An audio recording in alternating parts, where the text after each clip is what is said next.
नमस्कार, मी मधुरा सावजी किचन मध्ये तुम्हा सर्वांचं अगदी मनापासून स्वागत करते। उन्हाळ्यामध्ये मसाल्याचं खायची इच्छा होत नाही म्हणून मी आज सिंपल भेंडी फ्राय करणार आहे।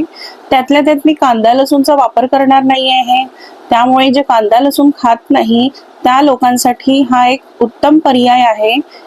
मी कुठल्याही प्रकारचे मसाले घालणार नाही आहे आणि कांदा लसूण सुद्धा घालणार नाही आहे, तरीही खायला तेवढीच चवदार अशी आजची रेसिपी आहे। त्यासाठी व्हिडिओ शेवटपर्यंत नक्की बघा।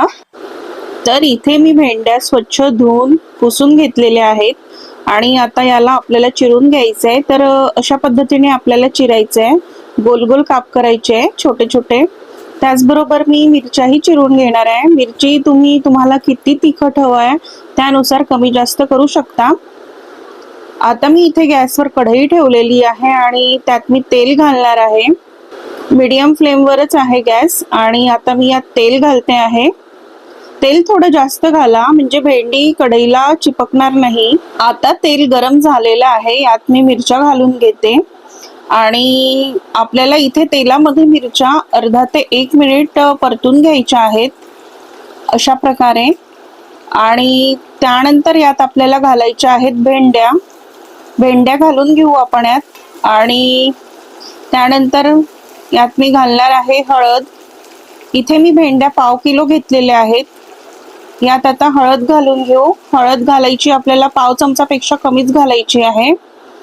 आणि नंतर मी चवीनुसार मीठ घालून घेणार आहे। मीठ घालून घेतलेलं आहे मी आता याला आपल्याला मिक्स करायचं आहे। मीठ आणि हळद एवढंच मी यात घातलेलं आहे, बाकी कुठलेही मसाले आपल्याला यात घालायचे नाही आहे। आणि तरीही सुद्धा ही भेंडी खायला खूप चवदार लागते आणि चपाती सोबत खायला खूप छान लागते। आणि आपल्याला ही भेंडी आता 10 ते 15 मिनिट परतून घ्यायची आहे आणि मध्ये मध्ये हलवायची आहे।